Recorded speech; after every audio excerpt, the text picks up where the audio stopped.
Hello everyone, welcome back to Biome Academy. आज bio का chapter 1 the living world का part 2 का lecture है, जिसमें मैं आपको लिविंग ऑर्गेनिज्म के जितने भी कैरेक्टरिस्टिक्स हैं, ठीक है। ग्रोथ मैंने कल करा दिया था। ग्रोथ के बाद जो 2-3 कैरेक्टरिस्टिक्स है वो आज मैं आपको करवाऊंगी, और उससे रिलेटेड बहुत सारे पीवाईक्यूज़ और इम्पॉर्टेंट क्वेश्चंस भी कराऊंगी हर एक टाइप के।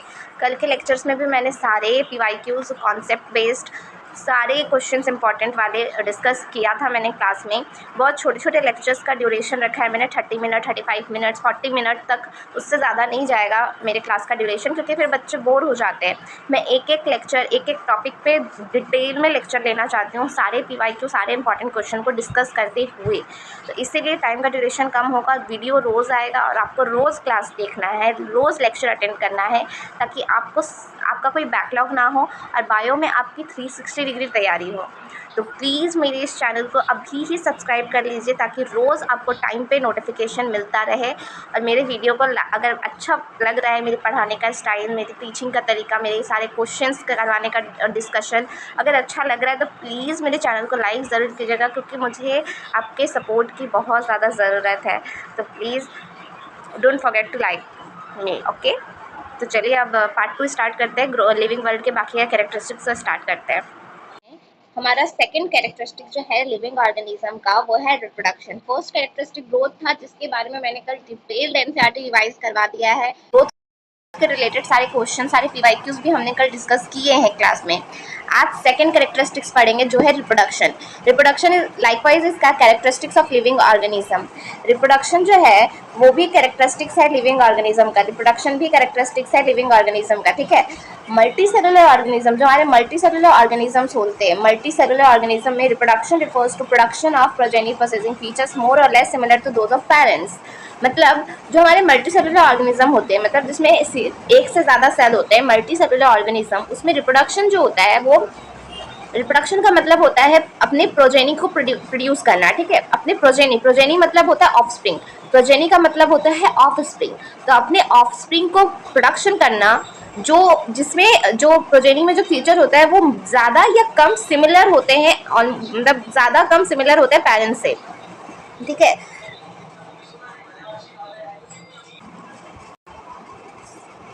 सॉरी, वो लाइट चली गई थी, but now all is okay. So हम कंटिन्यू करते हैं हमारे टॉपिक पे। तो मैं बता रही थी कि रिप्रोडक्शन जो होता है वो सेकेंड कैरेक्टरिस्टिक्स है लिविंग ऑर्गेनिज्म का। जो हमारा मल्टी सेलुलर ऑर्गेनिज्म होता है, उसमें रिप्रोडक्शन का मतलब होता है प्रोडक्शन ऑफ प्रोजेनी, यानी production of offspring possessing features more और less similar to those of parent. मतलब जो भी ऑफस्प्रिंग प्रोड्यूस कर रहे हैं, जो भी पेरेंट्स अपने ऑफस्प्रिंग प्रोड्यूस कर रहे हैं, वो ऑफस्प्रिंग, वो प्रोजेनी अपने पेरेंट्स से ज़्यादा या कम, मतलब लगभग सिमिलर होंगे, मोर और लेस सिमिलर होंगे अपने पेरेंट्स से, ठीक है। मतलब अपने पेरेंट्स, अपने दोनों पेरेंट्स की कुछ ना कुछ कैरेक्टरिस्टिक्स वो अपने अंदर लेके आएंगे। तो ये होता है मल्टी सेलुलर ऑर्गेनिज्म रिप्रोडक्शन का मतलब। नेक्स्ट लाइन बोला गया है, इनवेरिएबली और implicitly we refer to sexual reproduction. Invariably and implicitly we refer to sexual reproduction. मतलब इनवेरिएबली और इम्प्लिसिटी का मतलब होता है सेक्सुअल रिप्रोडक्शन, ठीक है। Organism reproduce by asexual means also. Organism जो है लिविंग ऑर्गेनिज्म, वो सेक्सुअल के साथ असेक्सुअल मीन्स से भी रिप्रोड्यूस करते हैं। Fungi multiply and spread easily due to the million of asexual spores they produce. तो जो फंजी होते हैं, ठीक है, हमारे जो फंजी होते हैं वो मल्टीप्लाई करते हैं और बहुत मिलियंस ऑफ असेक्सुअल स्पोर्स बनाते हैं। Millions of asexual spores, fungi millions of asexual spores बनाते हैं, मल्टीप्लाई करते हैं, बहुत जल्दी जल्दी मल्टीप्लाई करते हैं और बहुत सारे मिलियंस ऑफ असेक्सुअल स्पोर्स बना लेते हैं, ठीक है। इन लोअर ऑर्गेनिज्म, जो हमारे लोअर ऑर्गेनिज्म है, जैसे कि ईस्ट हो गया, हाइड्रा हो गया, ये हमारे लोअर ऑर्गेनिज्म है।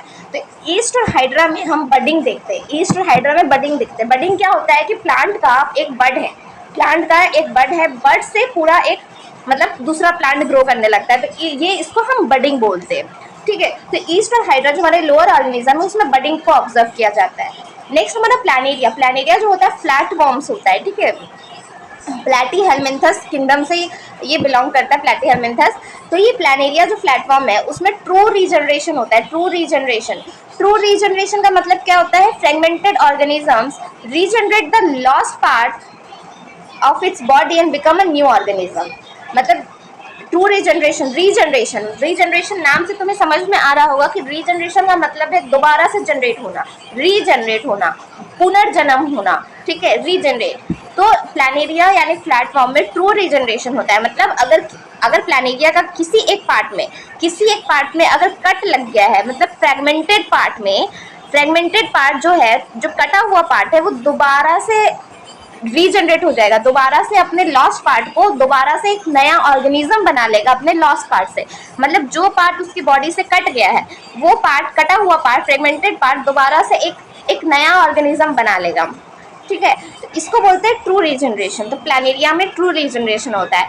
अब तुम्हारे मन में क्वेश्चन आएगा कि लिजार्ड का भी टेल कटता है, लिजार्ड का भी टेल कटता है, तो उसके टेल जो होते हैं वो दोबारा से नए उसके पुराने लॉस्ट पार्ट की जगह पे नए टेल आ जाता है, ठीक है। लेकिन लिजार्ड में रीजनरेशन होता है, बट ट्रू रीजनरेशन नहीं होता है। ट्रू रीजनरेशन का मतलब होता है कि बॉडी के किसी भी पार्ट से, किसी भी कटे हुए पार्ट से नया ऑर्गेनिज्म बन जाना। लेकिन लिजर्ड के तो सिर्फ टेल से नया पार्ट बनता है, लिजर्ड के तो सिर्फ कटे हुए टेल की जगह पे नया टेल आता है, उसमें सिर्फ टेल पे रीजनरेशन होता है। लेकिन प्लानेरिया की पूरी बॉडी ही रीजनरेट हो सकते हैं, इसीलिए प्लानेरिया में ट्रू रीजनरेशन होता है। ओके, नेक्स्ट लाइन बोला गया है, the fungi, the filamentous algae, the protonema of mosses all easily multiply by fragmentation. तो अभी हम बताए थे कि फंजी में असेक्सुअल स्पोर्स बनते हैं बहुत सारे, फंगी बहुत जल्दी मल्टीप्लाई करता है, बहुत सारे असेक्सुअल स्पोर्स बना लेता है। तो फंजी में जो फिलामेंटस एल्गे होते हैं, फंजी में जो फिलामेंटस एल्गे होते हैं, जो एल्गे फिलामेंट बनाते हैं, ठीक है। ऐसे कौन से एल्गे होते हैं जो फिलामेंट बनाते हैं? फिलामेंट एल्गे कौन से हैं, बोलो। फंजी में कौन सा फिलामेंटस एल्गे होता है? तो फिलामेंटस एल्गे होता है जैसे कि आपका स्पाइरोगायरा, स्पाइरोगायरा जो होता है ग्रीन कलर का होता है, ऐसे कॉलम शेप में वो फिलामेंट बनाता है। ऐसे कॉलम शेप में जो एल्गे बनाता है उसको फिलामेंट बोलते हैं, ठीक है। फिलामेंट मतलब एक तरह की रस्सी की तरह तुम बोल सकते हो कि एक ऐसे लंबी रस्सी की तरह एल्गे बना लेता है। तो फिलामेंटस एल्गे में जैसे कि स्पाइरोगायरा, तुम्हारा पेनिसिलियम, तुम्हारा सैक्रोमाइसिस, तो ये सारे जो फंगी है फिलामेंटस एल्गे, उसमें प्रोटोनेमा ऑफ मोसेस देखा जाता है, उसके मोसेस में प्रोटोनेमा स्टेज देखा जाता है। ये आपको प्लांट किंगडम में और ज़्यादा अच्छे से डिटेल में समझ में आएगा कि फंजी के फिलामेंटस एल्गे में उसके जो मॉसेस होते हैं, ठीक है, मॉसेस जो होते हैं उसमें प्रोटोनेमा स्टेज होता है। पहले प्रोटोनेमा स्टेज होता है, फिर सेकंड में लीफी स्टेज आता है मॉसेस में, ठीक है। मॉसेस में पहले प्रोटोनेमा स्टेज आता है, उसके बाद लीफी स्टेज आता है। तो मॉसेस में प्रोटोनेमा देखा जाता है, all easily multiply by fragmentation, और उसमें सब कुछ बहुत इजीली जल्दी फ्रेगमेंटेशन से मल्टीप्लाई होता है, ठीक है, फ्रेगमेंटेशन से मल्टीप्लाई होता है। स्पाइरोगायरा में आपको पता है फ्रेगमेंटेशन होता है, छोटे छोटे पार्ट से नया पार्ट बनता है, फ्रेगमेंटेशन होता है। When it comes to unicellular organism, अभी तक हम मल्टीसेलुलर ऑर्गेनिज्म की बात करते हैं कि मल्टीसेलुलर ऑर्गेनिज्म में ऑफस्प्रिंग बनता है पेरेंट्स से सिमिलर, ज़्यादा और कम सिमिलर जैसे बनते हैं, ठीक है। असेक्सुअल रिप्रोडक्शन भी होता है, फंजी में असेक्सुअल स्पोर्स बनता है। फंजी में अगर फिलामेंटस एल्गे की बात करें तो उसमें मॉसेस में प्रोटोनेमा स्टेज आता है, उसमें फ्रेगमेंटेशन से वो लोग मल्टीप्लाई करते हैं, ठीक है। प्लानेरिया में ट्रू रीजनरेशन होता है, ईस्ट और हाइड्रा में बडिंग होता है। ये सब असेक्सुअल मीन्स ऑफ रिप्रोडक्शन है, ठीक है। ये बडिंग, रीजनरेशन, फ्रेगमेंटेशन, ये सब जो है वो असेक्सुअल मीन्स का रिप्रोडक्शन है, ठीक है, असेक्सुअल टाइप ऑफ रिप्रोडक्शन है।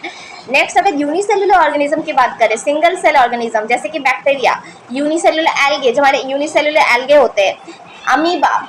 अच्छा, यूनिसेलुलर एल्गे का एग्जाम्पल कोई बता सकता है? यूनिसेलुलर एल्गे कौन सा ऐसा ऑर्गेनिज्म है, बोलो, कौन सा एल्गे यूनिसेलुलर है? ठीक है, आपका यूनिसेलुलर ऑर्गेनिज्म बैक्टीरिया तो यूनिवर्सल यूनिसेलुलर ऑर्गेनिज्म है। यूनिसेलुलर एल्गे में आपका क्लोरेला आ जाएगा, ठीक है। क्लोरेला वो यूनिसेलुलर एल्गे है। या फिर आपका अमीबा भी यूनिसेलुलर ऑर्गेनिज्म है।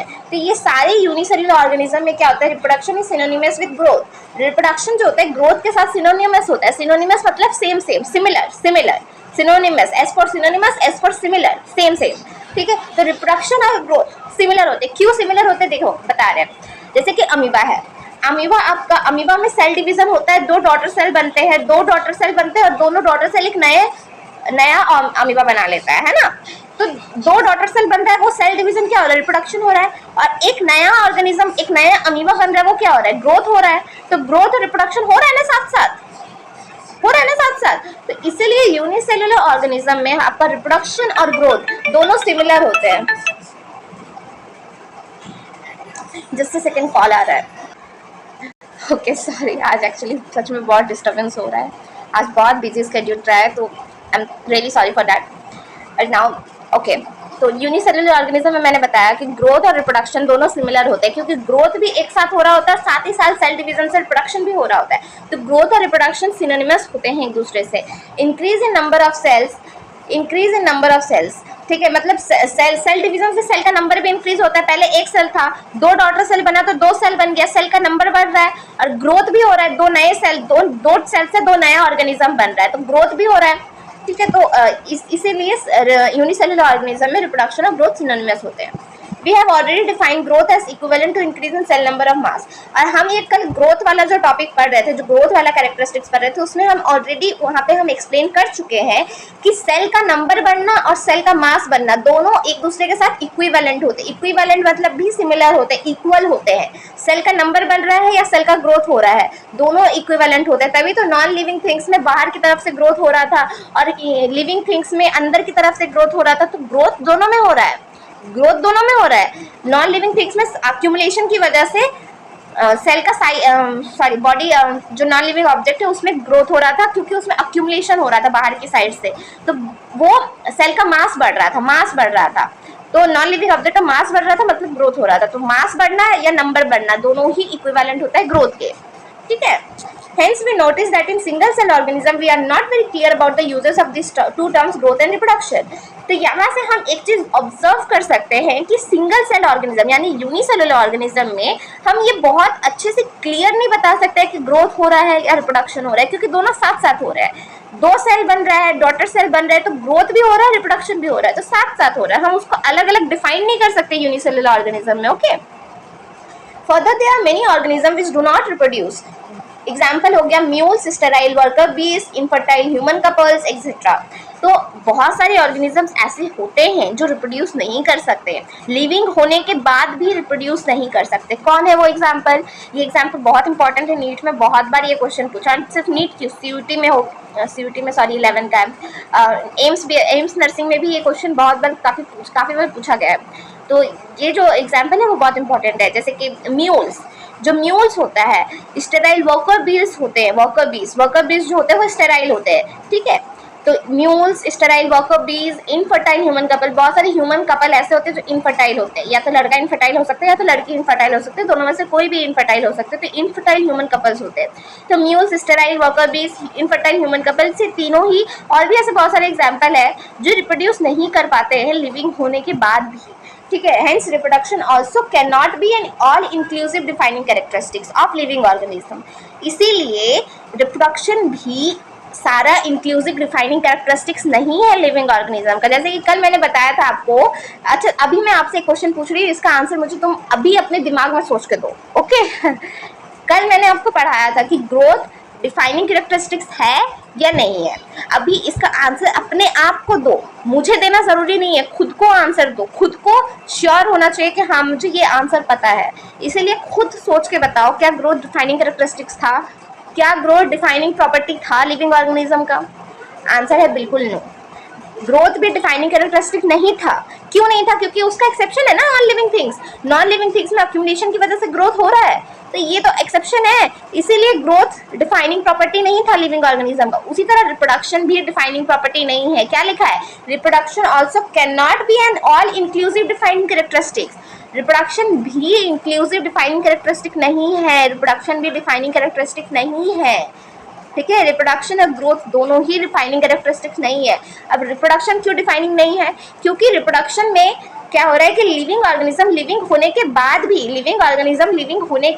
भी कुछ लिविंग ऑर्गेनिज्म ऐसे हैं जो रिप्रोड्यूस नहीं कर पा रहे, जैसे कि म्यूल्स, स्टेराइल वर्कर बीज, ह्यूमन कपल, इनफर्टाइल, ठीक है। तो ये कुछ ऐसे एग्जाम्पल है जो लिविंग होने के बाद भी रिप्रोड्यूस नहीं कर पा रहे, इसी वजह से ये एक एक्सेप्शन हो जाता है रिप्रोडक्शन का।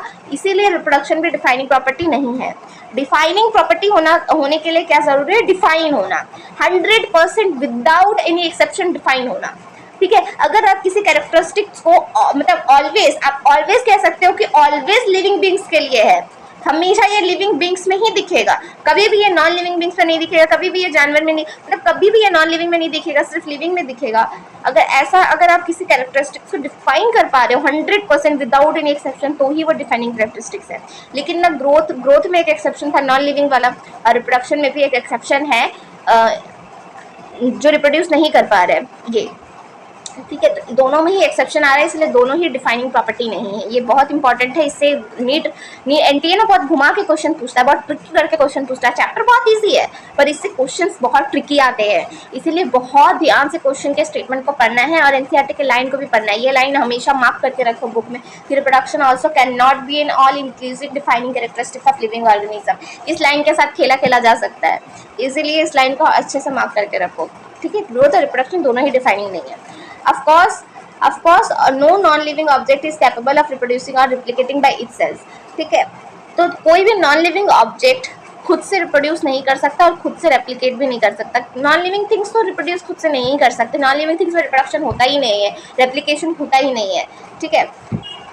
तो ये आ गया हम आपका रिप्रोडक्शन का टॉपिक कंप्लीट। अब इसके रिलेटेड हम कुछ पीवाईक्यूज और कुछ इंपॉर्टेंट क्वेश्चन हम डिस्कस करेंगे, ओके।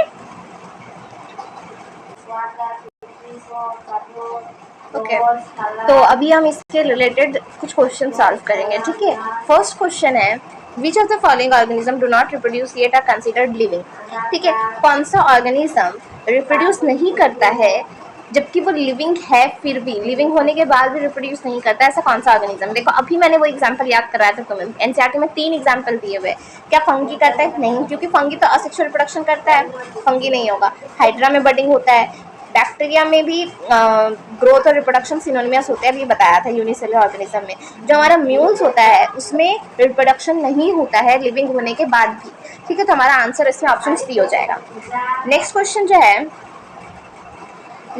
है वो असर्शन रीजन है। देखो मैं आपको हर टाइप के क्वेश्चन करवा रही हूँ, fill in the blanks, match the column, assertion reason, one liner question, हर एक क्वेश्चन करवा रही हूँ। इसकी क्वेश्चन बहुत इंपॉर्टेंट आपका कॉन्सेप्ट क्लियर कर देगा, ठीक है। तो सेकंड क्वेश्चन देखो, असर्शन कह रहा है reproduction is a definitive characteristics of living organism. Reproduction जो है वो डेफिनेटिव कैरेक्टरिस्टिक है, डेफिनेटिव मतलब बोल सकते हो डिफाइनिंग कैरेक्टरिस्टिक्स है, ठीक है। रीजन बोल रहा है ऑल लिविंग ऑर्गेनिज्म रिप्रोड्यूस, ठीक है। तो असर्शन एक स्टेटमेंट आपको दिया है कि रिप्रोडक्शन डिफाइनिंग कैरेक्टरिस्टिक्स है, उसका रीजन दिया है क्योंकि सारे लिविंग ऑर्गेनिज्म रिप्रोड्यूस करते हैं। क्या सारे लिविंग ऑर्गेनिज्म रिप्रोड्यूस करते हैं? ये जरूरी है कि सारे लिविंग ऑर्गेनिज्म रिप्रोड्यूस करें? नहीं, क्योंकि म्यूल्स, वर्कर बीज, कुछ ऐसे ऑर्गेनिजम्स हैं जो लिविंग होने के बाद भी रिप्रोड्यूस नहीं करते। तो ये रीजन तो बिल्कुल ही गलत है कि सारे लिविंग ऑर्गेनिज्म रिप्रोड्यूस करते हैं, ये बिल्कुल गलत है, ठीक है।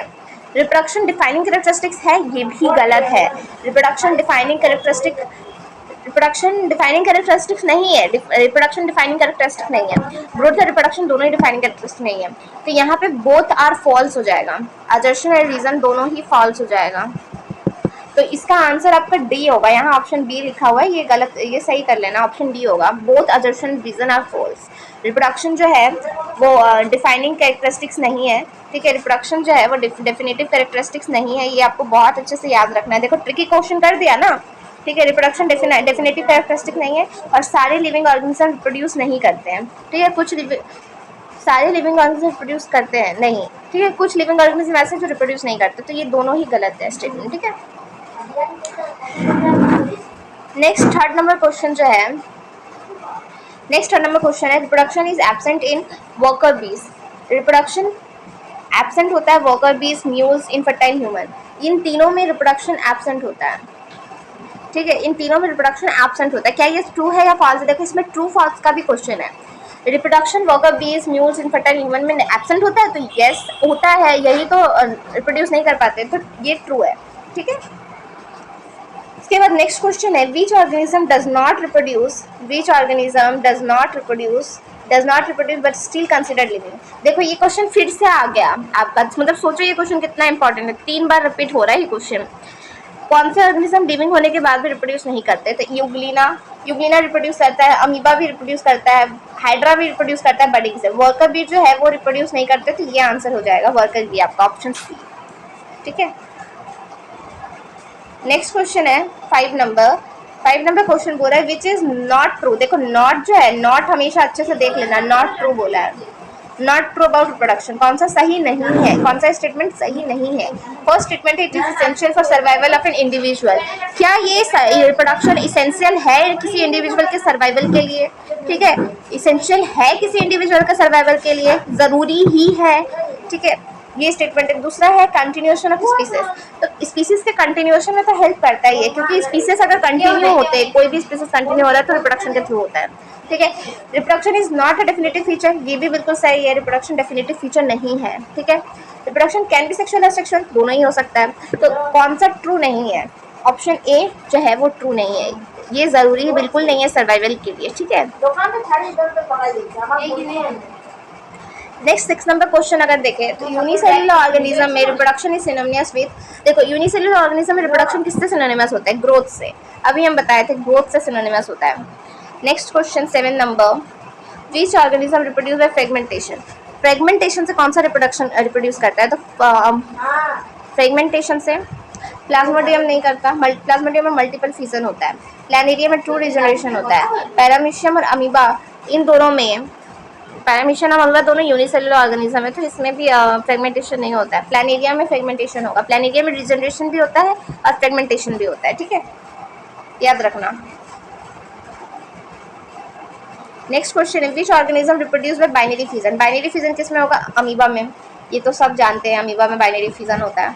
ठीक है, 2 टुकड़ों में बढ़ जाता है अमीबा। नेक्स्ट क्वेश्चन है, which organism reproduce only during a particular season, particular season में कौन सा ऑर्गेनिज्म रिप्रोड्यूस करता है? तो बर्ड्स, बर्ड्स पर्टिकुलर सीजन में ही रिप्रोड्यूस करता है। ठीक है, उसके बाद नेक्स्ट क्वेश्चन है assertion reason, reproduction is defining feature of all living organism, तो सारे लिविंग ऑर्गेनिज्म का डिफाइनिंग फीचर है। तो अब डिफाइनिंग फीचर ये बिल्कुल भी नहीं है, फर्स्ट स्टेटमेंट ही गलत हो गया कि डिफाइनिंग फीचर ये है ही नहीं। इसका रीजन दिया है all living organism reproduce sexually. ठीक है, ये भी गलत है, ये भी गलत है, क्योंकि सब सेक्सुअली रिप्रोड्यूस नहीं करते, तो ये भी गलत है। तो बोथ गलत, बोथ आ फॉल्स हो जाएगा, बोथ फॉल्स होना चाहिए। assertion true है, reproduction is a defining feature of all living organism, reproduction ये गलत है, रिप्रोडक्शन डिफाइनिंग फीचर नहीं होगा। मतलब यहाँ पे क्वेश्चन गलत है, यहाँ पे रिप्रोडक्शन इज नॉट होगा, यहाँ पे सही कर लेना, reproduction is not a defining feature होगा। ठीक है, reproduction is not a defining feature होगा। रीजन क्या है? ऑल लिविंग ऑर्गेनिज्म सेक्सुअली, तो रीजन गलत है, असर्शन ट्रू हो गया। ठीक है, reproduction is not a defining feature होगा, नॉट अ डिफाइनिंग फीचर होगा तो आपका असर्शन सही हो जाएगा। ठीक है, इस अकॉर्डिंग असर्शन सही होगा तो ऑप्शन सी वाला आंसर हो जाएगा आपका,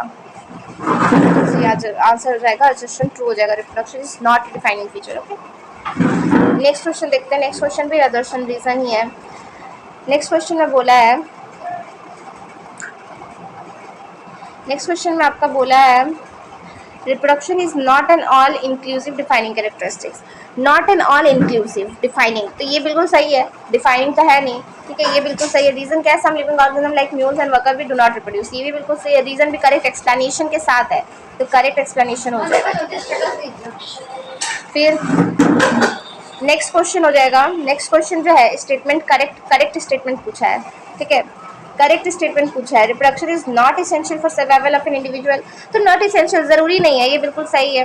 growth and reproduction are always mutually exclusive, ठीक है, ये बताओ ग्रोथ और रिप्रोडक्शन ऑलवेज म्यूचुअली एक्सक्लूसिव होते हैं, ये कल पढ़ाया था मैंने ग्रोथ वाले टॉपिक पर, तुम लोग बताओ, तुम लोग सोच के बताओ।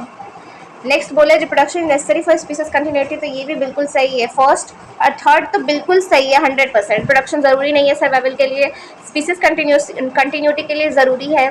ठीक है, सेकेंड वाला तुम लोग सोच के बताओ, क्या ये दोनों म्यूचुअली एक्सक्लूसिव है या नहीं, क्या ये दोनों म्यूचुअली एक्सक्लूसिव है या नहीं?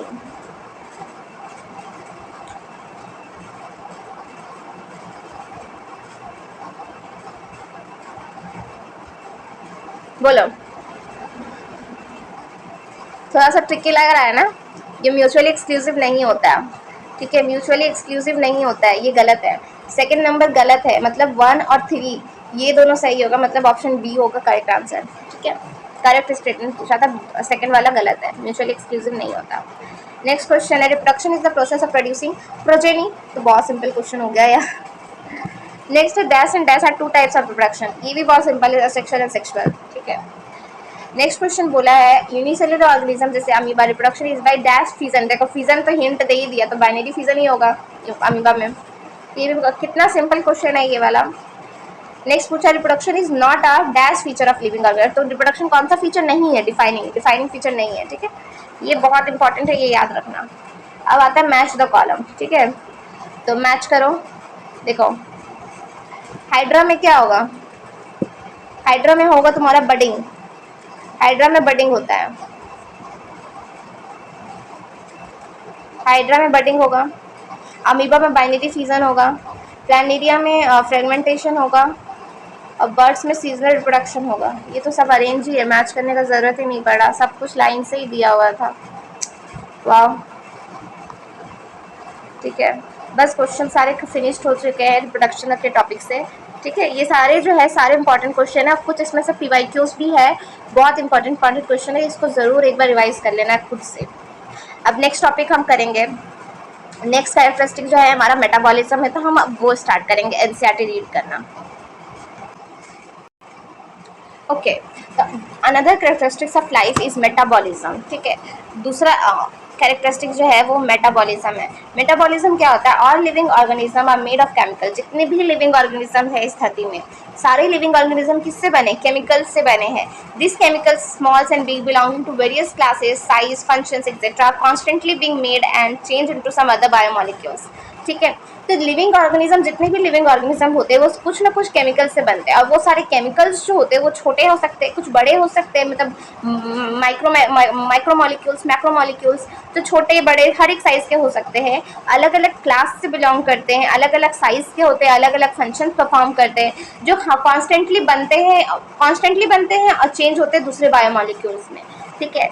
हमारा जो शरीर है वो किसी न किसी बायोमॉलिक्यूल से मिलकर बना है, किसी न किसी केमिकल से बना है, तो वो अलग अलग केमिकल्स कॉन्स्टेंटली बनते रहते हैं और दूसरे बायोमॉलिक्यूल्स में चेंज होते रहते हैं। This conversion of chemical reaction और मेटाबॉलिक रिएक्शन, और ये जो भी कन्वर्शन होता है, जो भी एक मॉलिक्यूल से दूसरे बायोमॉलिक्यूल में कन्वर्ट होता है, ये जो कन्वर्शन हो रहा है मॉलिक्यूल्स का, ये केमिकल रिएक्शन भी हो सकता है, ये मेटाबॉलिक रिएक्शन भी हो सकता है, ठीक है। केमिकल रिएक्शन या मेटाबॉलिक रिएक्शन दोनों, मतलब दोनों ही नाम है, केमिकल रिएक्शन बोल लो या मेटाबॉलिक रिएक्शन बोल लो, यही बायोमॉलिक्यूल्स का एक स्टेट से दूसरे स्टेट में चेंज होना ही मेटाबॉलिक रिएक्शन यानी केमिकल रिएक्शन होता है। There are thousand of metabolic reaction occurring simultaneously inside all living organism, तो यहाँ पर हमारे सारे लिविंग ऑर्गेनिज्म के अंदर एक साथ साइमल्टेनियसली मतलब same time, at the same time, सारे जो मेटाबॉलिक रिएक्शन होते हैं, थाउजेंड ऑफ मेटाबॉलिक रिएक्शन, सब सारे रिएक्शन एक साथ चलते रहते हैं बॉडी के अंदर। तो कोई भी एक लिविंग ऑर्गेनिज्म के अंदर सारे metabolic reaction, thousands of metabolic reaction एक साथ साइमल्टेनियसली रन करते हैं, ठीक है, ठीक है। तो सारे लिविंग ऑर्गेनिज्म के अंदर एक साथ थाउजेंड ऑफ मेटाबॉलिक रिएक्शंस होते हैं, चाहे वो ऑर्गेनिज्म यूनिसेलुलर हो या मल्टीसेलुलर हो, ठीक है। यूनिसेलुलर लिविंग ऑर्गेनिज्म हो या मल्टीसेलुलर लिविंग ऑर्गेनिज्म, दोनों ही बॉडी के अंदर सारे थाउजेंड ऑफ मेटाबॉलिक रिएक्शन, जितने भी मेटाबॉलिक रिएक्शन होते हैं, जितने भी सब एक साथ चल रहे होते हैं, ठीक है। इसके बाद क्या बोला गया है, all plants, animals, fungi and microbes exhibit metabolism, जितने भी प्लांट्स होते हैं, जितने भी एनिमल्स होते हैं, जितने भी फंगी होती है, जितने भी माइक्रोब्स होते हैं, ये सब लिविंग है, और जितने भी लिविंग ऑर्गेनिज्म है उन सब में मेटाबॉलिज्म होगा, ठीक है। सम total of all chemical reaction occurring in body is metabolism, some total of all chemical reaction, body के अंदर जितने भी केमिकल रिएक्शन चल रहे हैं उसका टोटल सम मेटाबॉलिज्म होता है। अभी हम पिछले पेज में बताया कि मेटाबॉलिज्म रिएक्शन बोल लो या केमिकल रिएक्शन बोल लो, सेम बात है। तो बॉडी के अंदर जितना भी टोटल रिएक्शन चल रहा है, जितना भी कन्वर्शन हो रहा है एक मॉलिक्यूल से दूसरे मॉलिक्यूल में, इस सारे केमिकल रिएक्शन को हम मेटाबॉलिज्म बोलते हैं। No non living object exhibit metabolism, कोई भी ऐसा नॉन लिविंग ऑब्जेक्ट नहीं है जिसमें मेटाबॉलिज्म शो होता है, कोई भी ऐसा नॉन लिविंग ऑब्जेक्ट नहीं है, ठीक है। सिर्फ लिविंग में ही होगा मेटाबॉलिज्म, सारे लिविंग में होगा, एक भी नॉन लिविंग में नहीं होगा। Metabolic reaction can be demonstrated outside the body in cell free system, तो मेटाबॉलिक रिएक्शन बॉडी के अंदर होता है, हमेशा हमारे लिविंग ऑर्गेनिज्म की बॉडी के अंदर होता है मेटाबॉलिक रिएक्शन, लेकिन हम उसको बॉडी के बाहर भी कर सकते हैं, किसमें, सेल फ्री सिस्टम में। ये जो हमारा सेल फ्री सिस्टम है, इसमें हम बॉडी के बाहर भी हम मेटाबॉलिज्म करवा सकते हैं। कैसे, an isolated metabolic reaction outside the body of an organism performed in a test tube is neither living nor non living. तो अगर हम एक टेस्ट ट्यूब ले और उसमें हम आइसोलेटेड मेटाबॉलिक रिएक्शन कराएं, ठीक है।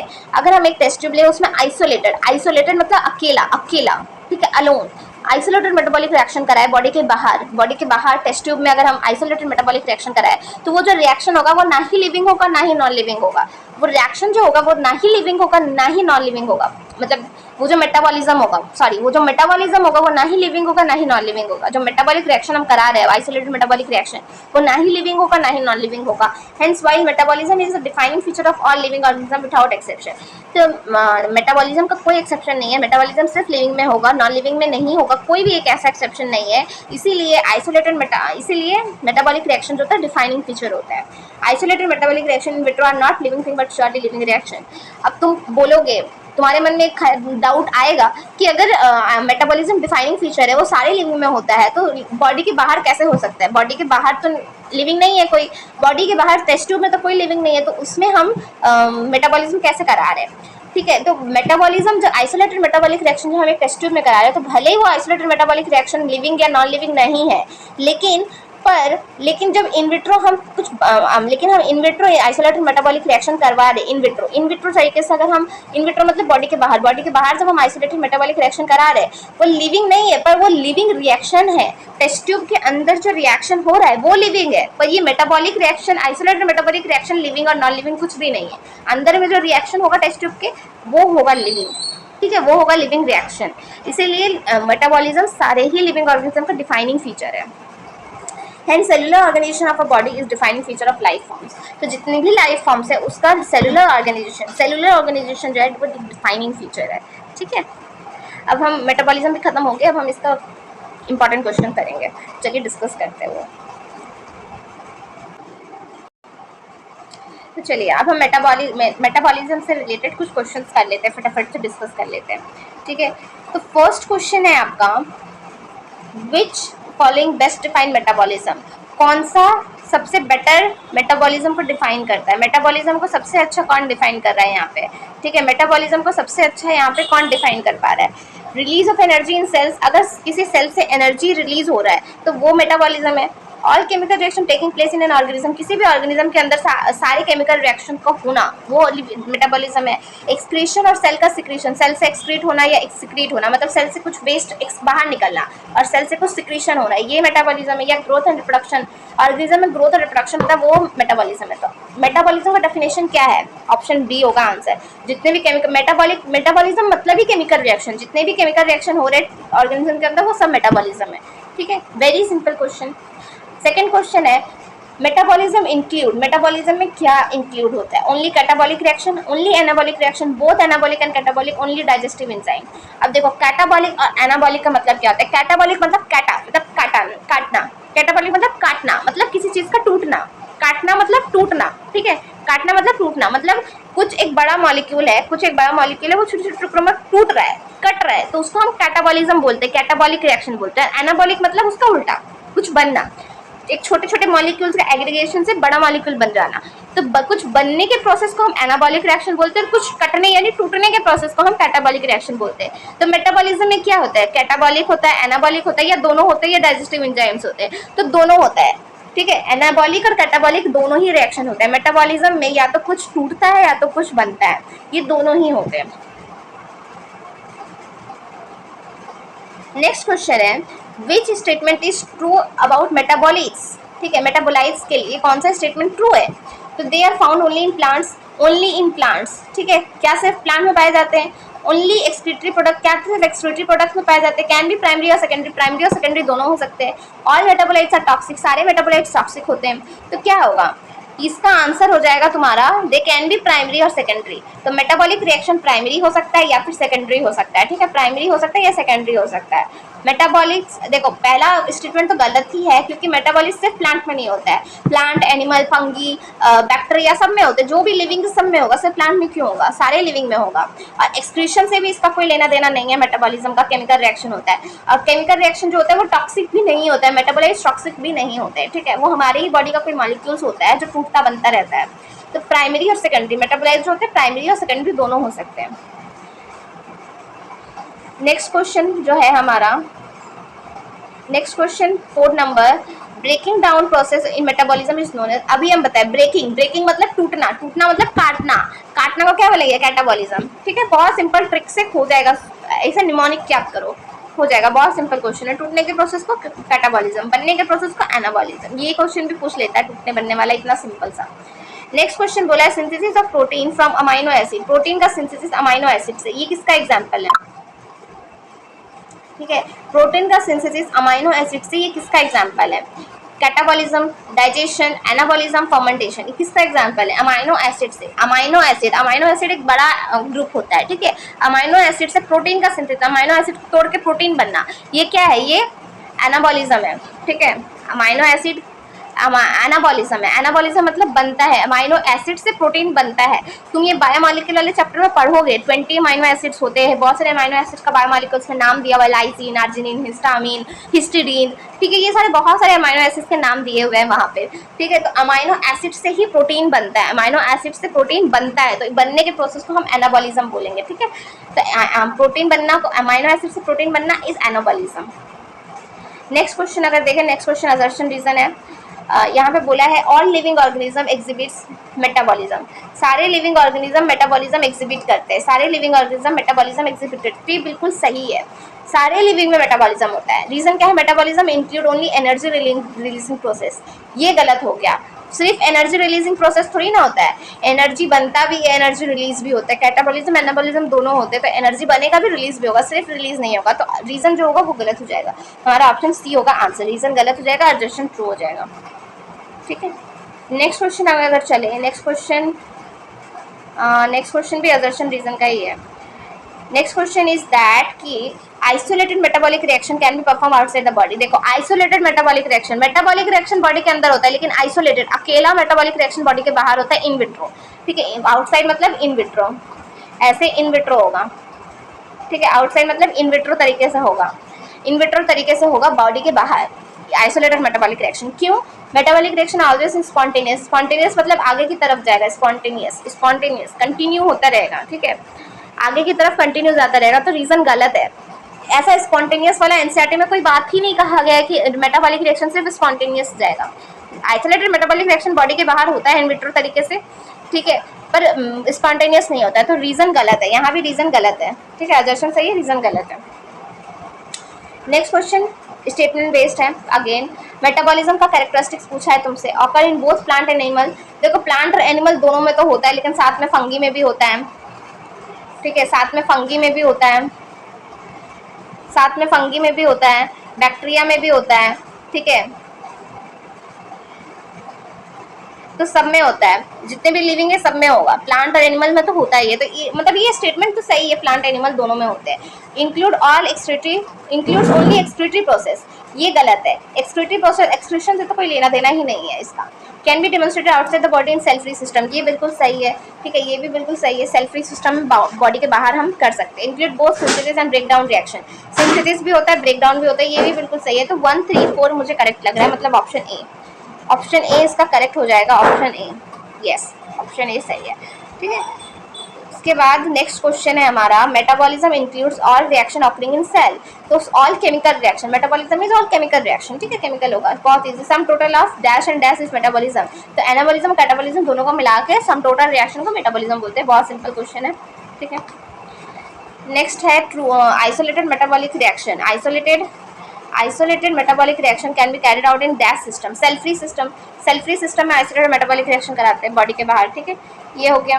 नेक्स्ट क्वेश्चन बोला है dash metabolites are essential for growth and reproduction, growth development and reproduction, कौन सा मेटाबोलाइट जरूरी होता है ग्रोथ डेवलपमेंट और रिप्रोडक्शन के लिए? तो प्राइमरी, देखो हम पहले ही वहाँ पे पिछले क्वेश्चन में पढ़ा है कि मेटाबॉलिज्म प्राइमरी और सेकेंडरी दोनों हो सकता है, और प्राइमरी मेटाबोलाइट जो होता है वो जरूरी होता है ग्रोथ डेवलपमेंट रिप्रोडक्शन के लिए, प्राइमरी वाला जरूरी होता है, ठीक है।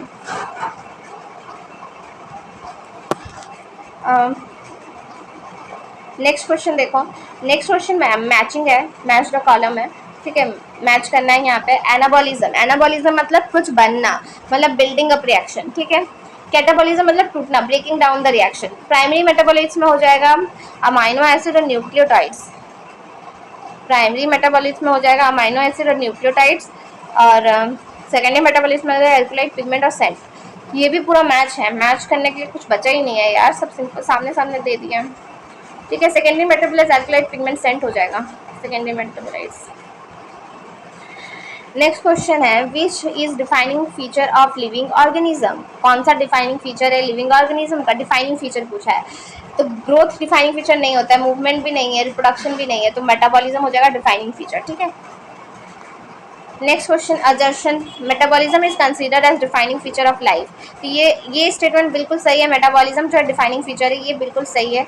ऑल केमिकल रिएक्शन में बॉडी कलेक्टिव मेटाबॉलिज्म, जितने भी केमिकल रिएक्शन है सबको मेटाबॉलिज्म बोलते हैं, ये भी बिल्कुल सही है, दोनों ही सही है। ठीक है, दोनों ही सही है। मेटाबॉलिज्म डिफाइनिंग फीचर है, इसीलिए अब देखो रीजन है कि नहीं है, ये इसके लिए तुमको क्यों करके पूछना है। मेटाबॉलिज्म डिफाइनिंग फीचर है क्योंकि सारे केमिकल रिएक्शन को मेटाबॉलिज्म बोलते हैं। देखो रीजन नहीं बन रहा, रीजन नहीं बन रहा। ठीक है, रीजन नहीं बन रहा जहाँ नहीं नहीं देखो, मेटाबॉलिज्म डिफाइनिंग फीचर है क्योंकि सारे केमिकल रिएक्शन जो भी बॉडी में होते हैं वो मेटाबॉलिज्म होता है, तो ये करेक्ट एक्सप्लेनेशन हो गया। ठीक है, एक्सप्लेनेशन बिल्कुल करेक्ट है। नेक्स्ट क्वेश्चन पे चलते हैं। नेक्स्ट लास्ट क्वेश्चन है true false. Metabolism is only unambiguous feature of living organism, तो ये बिल्कुल सही है।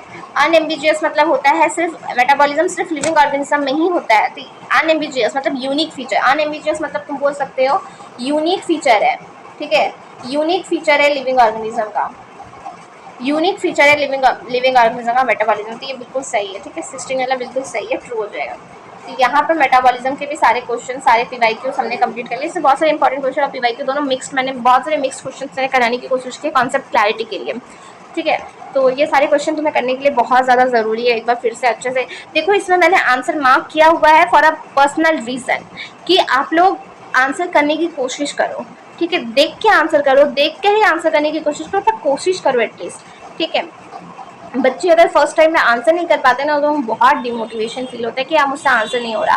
तो अभी मैं आपको आंसर के साथ आपको डिस्कस कर रही हूँ क्वेश्चंस, लेकिन मैं आपको बिना आंसर के भी डिस्कस करूँगी कुछ स्पेशल टाइप के क्वेश्चन, लेवल अप क्वेश्चन। ठीक है, इधर बायो में हम बहुत ज़्यादा अच्छे से लेवल अप तैयारी करने वाले हैं 2026 के लिए, क्योंकि पेपर कैसे कहाँ से आएगा कुछ पता नहीं, तो हर चीज़ प्रिपेयर करनी है, हर चीज़ अच्छे से प्रिपेयर करना है। तो इसलिए अभी आंसर देखकर प्रिपेयर करो खुद को अच्छे से हर क्वेश्चन के लिए रेडी रखो, हर एक वर्ड का मतलब समझो, और एनसीईआरटी के जैसे जैसे लाइन में पढ़ा रही हूँ, जो लाइन पढ़ा रही हूँ वो सारे लाइन पढ़ने हैं तुम्हें, कुछ भी स्किप नहीं कर सकते भाई, कुछ भी नहीं। ठीक है, तो चलो अब नेक्स्ट कैरेक्टरिस्टिक्स पढ़ते हैं। नेक्स्ट और लास्ट कैरेक्टरिस्टिक है हमारा कॉन्सियसनेस, वो पढ़ के चैप्टर खत्म करेंगे फटाफट से। ठीक है, ये टॉपिक खत्म करेंगे, सॉरी चैप्टर अभी बाकी है। ओके, तो नेक्स्ट कैरेक्टरिस्टिक्स है हमारा, लास्ट कैरेक्टरिस्टिक्स है लिविंग ऑर्गेनिज्म का, वो है कॉन्सियसनेस। ठीक है, तो एनसीईआरटी रीडिंग से स्टार्ट करते हैं। एनसीईआरटी में पोस्ट कॉन्सियसनेस वाले पैराग्राफ में स्टार्ट हो रहा है। Perhaps the most obvious and technically complicated feature of all living organisms is ability to sense their surroundings or environment and respond to this environmental stimuli, which could be physical, chemical or biological. मतलब कि most obvious and technically complicated feature अगर कुछ है living organism का, सारे living organism का, all living organism, ठीक है, ऑल लिविंग ऑर्गेनिज्म, सारे लिविंग ऑर्गेनिज्म का मोस्ट ऑब्वियस और टेक्निकली कॉम्प्लिकेटेड फीचर अगर कुछ है तो वो ये है ability to sense their surrounding और इन्वायरमेंट। मतलब अपने आसपास के सराउंडिंग, अपने आसपास के इन्वायरमेंट को सेंस करने की एबिलिटी रखना, ये सारे ऑर्गेनिज्म का एक टेक्निकली कॉम्प्लिकेटेड फीचर है। ठीक है, and respond to this environmental stimuli, और जो भी हमारे आसपास के सराउंडिंग में जो भी स्टिमुली हम पे मिल रहा है, जो भी स्टिमुली हमें मिल रहा है उसके रिस्पॉन्ड में, उसके बेस पे एक करेक्ट रिस्पॉन्स जनरेट करना, वो जो है एक सारे लिविंग ऑर्गेनिज्म का मोस्ट कॉम्प्लिकेटेड टेक्निकल फीचर है। ठीक है, अपने आसपास के सराउंडिंग को ऑब्जर्व करना, सेंस करना और उसके बेस पे एक करेक्ट रिस्पॉन्स जनरेट करना, ये सबसे ज़्यादा एक कॉम्प्लिकेटेड फीचर है लिविंग ऑर्गेनिज्म का। अब ये स्टिमुली जो है वो फिजिकल भी हो सकता है, केमिकल भी हो सकता है, बायोलॉजिकल भी हो सकता है, ये इंपॉर्टेंट है। स्टिमुली फिजिकल, केमिकल, बायोलॉजिकल तीनों तरीके के हो सकते हैं। ठीक है, नेक्स्ट लाइन हमसे कह रहा है we sense our environment through our sense organs. हम इन्वायरमेंट को सेंस किससे करते हैं? हम इन्वायरमेंट को अपने सेंस ऑर्गन से सेंस करते हैं। 5 सेंस ऑर्गन है, उसी से हम इन्वायरमेंट को सेंस करते हैं और फिर उसके बेस पे करेक्ट रिस्पॉन्स जनरेट करते हैं। Plant respond to external factor like light, water, temperature, other organism, pollutant, etc. अब देखो बहुत सारे के मन में क्वेश्चन आएगा कि प्लांट कैसे रिस्पॉन्ड करते हैं, प्लांट तो कोई सेंस नहीं करते, प्लांट तो कोई रिस्पॉन्स नहीं देते, लेकिन नहीं, ऐसा नहीं है। प्लांट भी रिस्पॉन्ड देते हैं अपने एक्सटर्नल फैक्टर्स, जैसे कि बाहरी फैक्टर जैसे कि लाइट हो गया, वाटर हो गया, टेम्परेचर हो गया, दूसरे ऑर्गेनिजम्स के रिस्पेक्ट में रिस्पॉन्ड देते हैं, पॉल्यूटेंट्स के रिस्पेक्ट में रिस्पॉन्ड देते हैं। ठीक है, जैसे टच मी नॉट प्लांट, उसको टच करोगे वो सेंस करेगा टच और फिर वो बंद हो जाएगा। ठीक है, तो ये ऐसे ऐसे प्लांट्स होते हैं जो रिस्पॉन्ड देते हैं अपने एक्सटर्नल फैक्टर्स से। ठीक है, all organism from the prokaryotes to most complex eukaryotes can sense and respond to environmental cues. ठीक है, तो जितने भी ऑर्गेनिजम्स है, जितने भी लिविंग ऑर्गेनिज्म है, चाहे वो प्रोकैरियोट्स हो चाहे फिर वो मोस्ट कॉम्प्लेक्स यूकैरियोट्स हो, प्रोकैरियोट से लेकर मोस्ट कॉम्प्लेक्स यूकैरियोट्स तक सारे ही लिविंग ऑर्गेनिज्म सेंस करते हैं इन्वायरमेंट को और इन्वायरमेंटल क्यूज के इन्वायरमेंटल स्टिमुली के रिस्पॉन्ड बेस पे रिस्पॉन्ड करते हैं। ठीक है, photo period affect reproduction in seasonal breeders both plant and animals. जो फोटो पीरियड होता है, ये फोटो पीरियड भी बहुत इंपॉर्टेंट है। जो फोटो पीरियड होता है वो रिप्रोडक्शन को अफेक्ट करता है सीजनल ब्रीडर्स में मतलब जो सीजनल ब्रीडर्स होते हैं, जो सीजन में किसी किसी सीजन में ब्रीड करते हैं। ठीक है, सीजनल ब्रीडर्स जो होते हैं जैसे कि बर्ड्स, ठीक है, सीजनल ब्रीडर्स जो होते हैं उसके रिप्रोडक्शन को अफेक्ट करता है फोटो पीरियड। ठीक है, प्लांट और एनिमल्स दोनों में ही इफेक्ट होता है फोटो पीरियड की वजह से। All organism handle chemicals entering their bodies.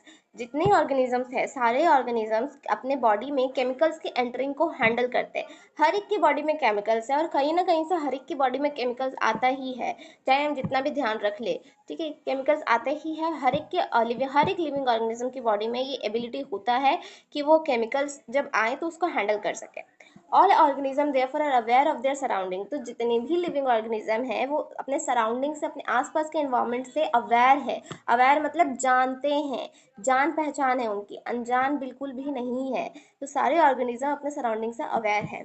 Human being is the only organism who is aware of himself, has self consciousness.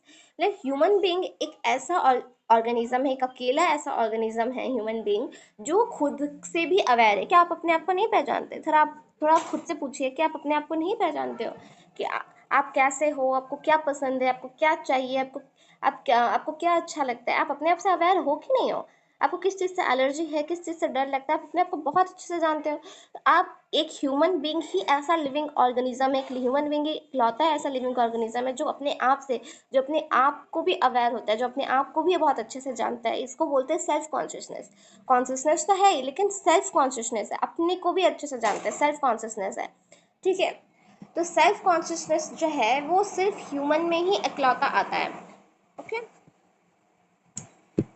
consciousness therefore becomes the defining when it comes to human beings it is all the more difficult to define the living state. जब हम human beings के respect में बात करते हैं तब ये ज़्यादा डिफिकल्ट हो जाता है हमारे लिए लिविंग स्टेट को डिफाइन करना। We observe patients lying in coma in hospital virtually supported by machines which replace heart and lungs.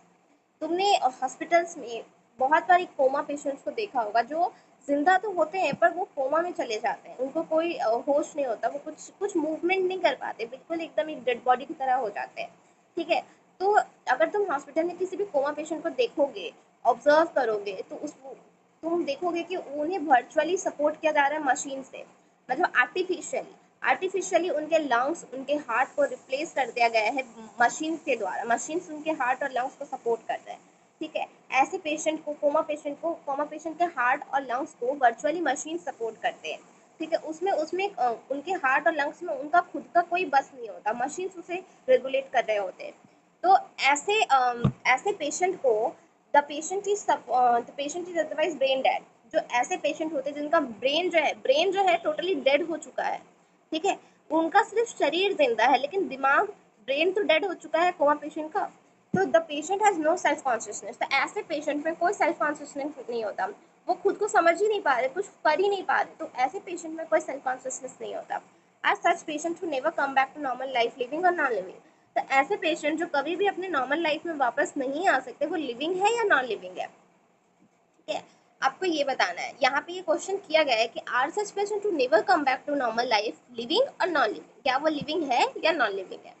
तो देखो हम ना इस केस में डिफाइन ही नहीं कर सकते कि वो लिविंग है या नॉन लिविंग है, क्योंकि वो ऐसा पेशेंट जिंदा तो होता है, उसका शरीर जिंदा तो है, वो मरा नहीं है, पर उसका ब्रेन डेड हो चुका है, ठीक है, वो कोई उसमें कोई सेल्फ कॉन्शियसनेस नहीं बचा है।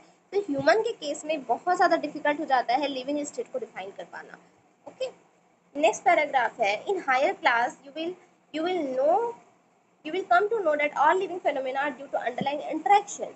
तुम जैसे जैसे हायर क्लास में पढ़ोगे तुम्हें पता चलेगा कि जितने भी लिविंग फेनोमेना होते हैं, जितने भी लिविंग फेनोमेना होते हैं, वो सब अंडरलाइन इंटरेक्शन, मतलब एक दूसरे के इंटरेक्शन के साथ मेल झोल के काम से वो लोग बनाते हैं एकता में, ठीक है, एकता यूनिटी के साथ काम करते हैं ड्यू टू अंडरलाइन इंटरेक्शन, एक दूसरे से इंटरेक्ट करके डिस्कस करके इंटरेक्ट करके कोई भी लिविंग फेनोमेना होता है।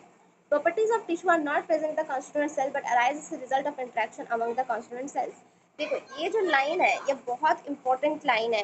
Properties of these tissues are not present in the constituent cells but arise as a result of interaction among the constituent cells।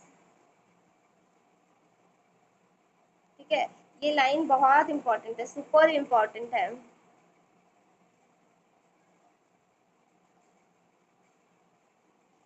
ये लाइन बहुत इंपॉर्टेंट है, इस लाइन को मार्क कर लो, अपने बुक में हाईलाइट कर लो। यहाँ भी क्या बोल रहा है, the properties of tissue, the properties of tissue are not present in the constituent cells. देखो सेल से टिश्यू बनता है, सेल से सबसे छोटी यूनिट क्या होती है, सबसे छोटी यूनिट क्या होती है, सेल होता है। तो सेल से टिश्यू बनता है, टिश्यू से टिश्यू सिस्टम बनता है, टिश्यू सिस्टम से ऑर्गन बनता है, ऑर्गन से ऑर्गन सिस्टम बनता है ना। तो सबसे छोटी इकाई, सबसे छोटी यूनिट जो होती है वो सेल होता है, और सेल से टिश्यू बनता है। तो सेल का कुछ प्रॉपर्टी टिश्यू में होना चाहिए। यहाँ भी क्या बोला, properties of tissue are not present in the constituent cells. Cell से टिश्यू बन रहा है, ठीक है, सेल से ही टिश्यू बन रहा है, इसी सेल से टिश्यू बन रहा है, लेकिन तो सेल का हमारे अकॉर्डिंग सेल का कुछ प्रॉपर्टी टिश्यू में होना चाहिए, क्योंकि सेल से ही तो बन रहा है टिश्यू। यहाँ पे बोल रहा है कि टिश्यू का प्रॉपर्टीज, ये लाइन बहुत कॉम्प्लिकेटेड है, स्टेटमेंट में से बहुत घुमा के पूछा जा सकता है, इस लाइन पे बहुत अच्छे से फोकस करना है। यहाँ पे बोला गया properties of tissue not present in the constituent cells. Tissue का जो प्रॉपर्टी है, टिश्यू का जो प्रॉपर्टी है उसके बनने वाले कॉन्स्टिट्यूएंट सेल्स में नहीं है प्रेजेंट, ठीक है। सेल से टिश्यू बन रहा है तो सेल का प्रॉपर्टी टिश्यू में होना चाहिए, पर यहाँ पे बोला गया है कि टिश्यू की प्रॉपर्टीज उसके कॉन्स्टिट्यूएंट सेल, मतलब जिस सेल से वो टिश्यू बन रही है उस सेल का कोई भी प्रॉपर्टीज उस टिश्यू में प्रेजेंट नहीं है। मतलब टिश्यू का कोई भी प्रॉपर्टी उसके कॉन्स्टिट्यूएंट सेल्स में प्रेजेंट नहीं है। टिश्यू का कोई भी प्रॉपर्टी, टिश्यू का कोई भी प्रॉपर्टीज उसके कॉन्स्टिट्यूएंट सेल्स, उसके बनने वाले सेल्स में प्रेजेंट नहीं है, but arise as a result of interaction among the constituent cells. ठीक है, वो सेल से टिश्यू बना तो जरूर है, लेकिन वो सारे सेल्स जो है वो एक दूसरे के इंटरेक्शन से टिश्यू बना रहे हैं।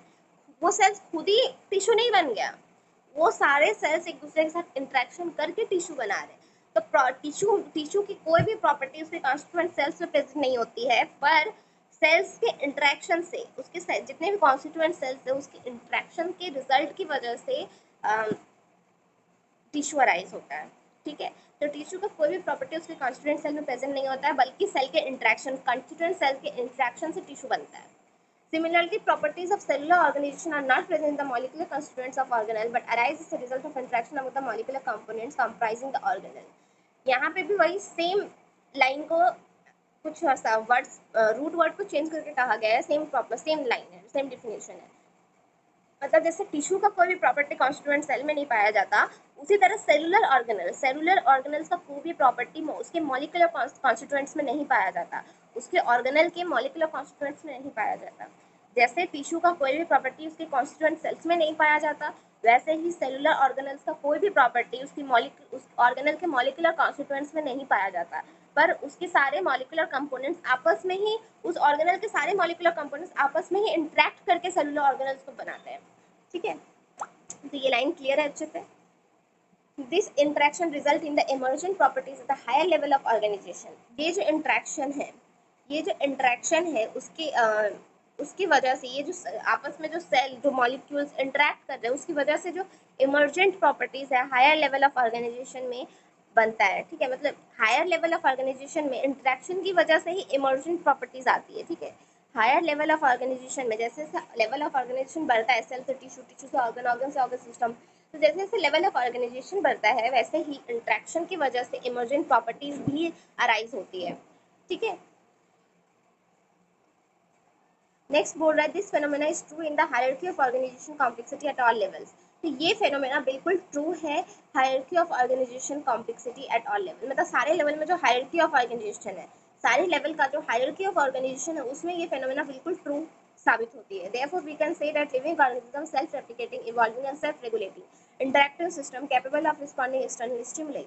मतलब इसलिए हम कह सकते हैं, हम लोग कह सकते हैं कि लिविंग ऑर्गेनिज्म जो है वो सेल्फ रेप्लिकेटिंग, मतलब खुद से रेप्लिकेट करती है, इवॉल्व होती है और सेल्फ रेगुलेटिंग, खुद से रेगुलेट करने का भी सिस्टम है, सेल्फ रेगुलेटिंग इंटरेक्टिव सिस्टम है, ठीक है, खुद से रेगुलेट करने का इंटरेक्टिव सिस्टम है जो कैपेबल है एक्सटर्नल स्टिमुली के रिस्पॉन्ड देने में, ठीक है, जो कैपेबल है एक्सटर्नल स्टिमुली के रिस्पॉन्ड देने में।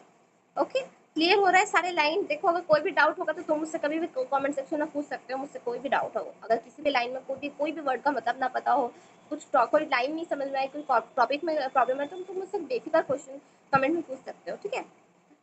तो इसीलिए लिविंग ऑर्गेनिज्म जो है हम मतलब जैसे जैसे हम लेवल ऑफ ऑर्गेनाइजेशन ऊपर जाते हैं तो उसका उसमें कोई भी प्रॉपर्टी उसके पहले वाले लेवल का नहीं होता है, उसके कॉन्स्टेंट सेल्स का नहीं होता है प्रॉपर्टी।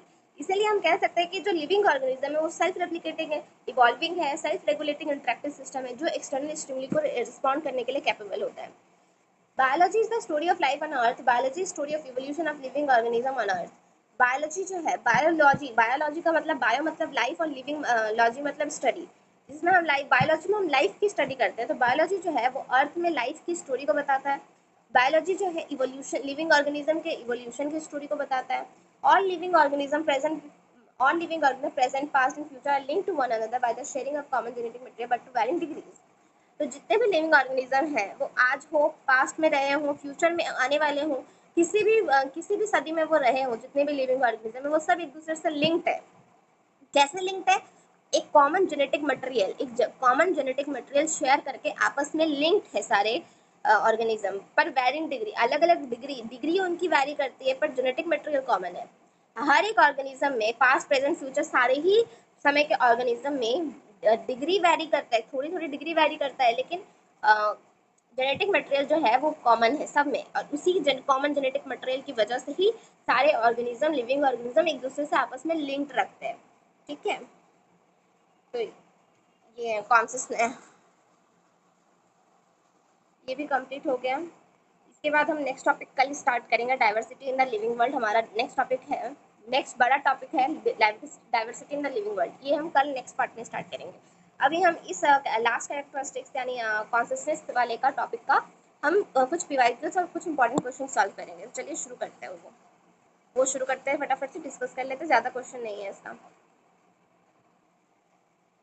ओके, तो हम अब इसका फर्स्ट क्वेश्चन स्टार्ट करते हैं, ठीक है। आंसर देखो, खुद से आंसर देने की कोशिश करना। अभी मैंने एनसीईआरटी पूरी डिटेल में लाइन बाय लाइन एक्सप्लेन किया है, तो खुद से आंसर करने की कोशिश करना। Okay, first question is consciousness is said to be defining property of living organism.